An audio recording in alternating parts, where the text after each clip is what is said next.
Mac users, you need a better keyboard. Apple Magic Keyboard may be one of the most famous and used keyboard worldwide, and the experience of using it was mind-blowing, like 10 years ago. In all seriousness though, with mechanical keyboards becoming cheaper, better, and widely available, using or buying a Magic Keyboard in 2024 is pretty obsolete. With an average office worker typing at least 2.4 hours a day on their keyboard, and I'm sure many of you do way more than that, that means at least 12 hours a week and 912 hours per year. Surely $150 could be better spent on something that will actually be pleasant to put your fingers on. I get it, many custom keyboards do not have the same layout as the Magic Keyboard, and it may be very difficult to switch over because of the long travel distance of the switches. But what if I told you that there is a combination of both worlds? Mechanical and low traveling switches, deep sounding yet quiet, a keyboard that completely beats the Magic Keyboard out of its category. And that keyboard is the Low Free Flow. A low-profile mechanical keyboard with similar dimensions and design to the Magic Keyboard. A better Magic Keyboard if you ask me, but we're going to put that to the test later in the video. What we will not put to the test in this video, however, is the subscribe button. I recently hit 500 subscribers on my channel, and if we get to 600 subscribers by the end of this month, I will do a massive keyboard giveaway to celebrate that milestone. And for that, you can click the subscribe button. It's free, and you can get a keyboard. Now, back to the video. To be honest, this keyboard was sent to me by Lofree for my honest review, however, these thoughts are purely my unbiased opinion. Inside the box, we get a keyboard, and an accessory box with an unbraided cable. Pretty bare for now. I mean, at least they give us a cable, unlike Apple. Lofree was very nice and sent me both of their keyboards of the Flow lineup. This one is their full size in a space gray resembling color. There are a few key differences between the light gray one and the dark gray keyboards, mainly being the switches that they use. The light version of the keyboard uses linear switches, while the dark version comes with tactiles. I will do a closer comparison later in this video, so stick around. Now, while I'm unboxing this keyboard, let's talk about why I'm hating so much on the Magic Keyboard. Now, first of all, the Apple keyboard is a membrane keyboard, and as you've heard in the beginning, it doesn't sound good, and it doesn't feel good either. What makes it worse, however, is the fact that they're charging you more than most custom keyboards brand do, even for their top-of-the-line models. And personally, I feel like their design just doesn't stand up to the wear they're getting every day.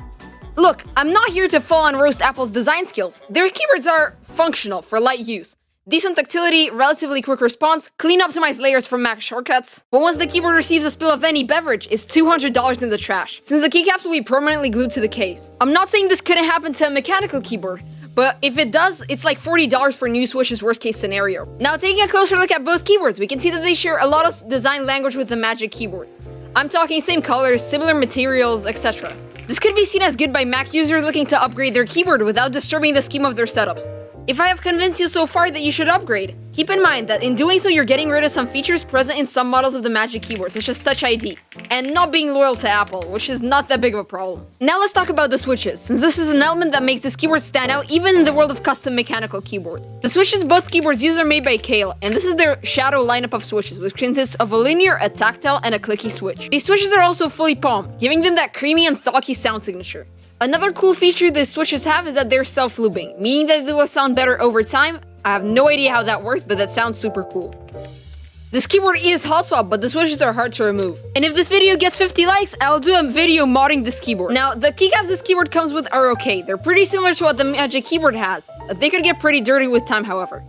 And yes, I did try to put normal cherry profile keycaps onto it, and that does work. Somehow, the taller keycaps sound higher pitched compared to the low profile ones.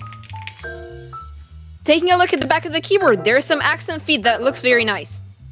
There's also some information engraved on the back of the case. A nice feature this keyboard has is underglow on both sides. Let's talk about another important thing. This keyboard supports wireless connectivity, which can be very good for productivity, but less so for gaming. Another downside of this keyboard is the battery life compared to the Magic Keyboard. Before I forget, this keyboard has both a Mac and a Windows mode. A feature that is barely noticeable but is still present in this keyboard is the gasket mount. I suppose these gaskets used are made from silicone, giving it a tiny bit of flex. A viewer explained to me that it was for sound purposes. So if you want a full video on that, please let me know in the comments.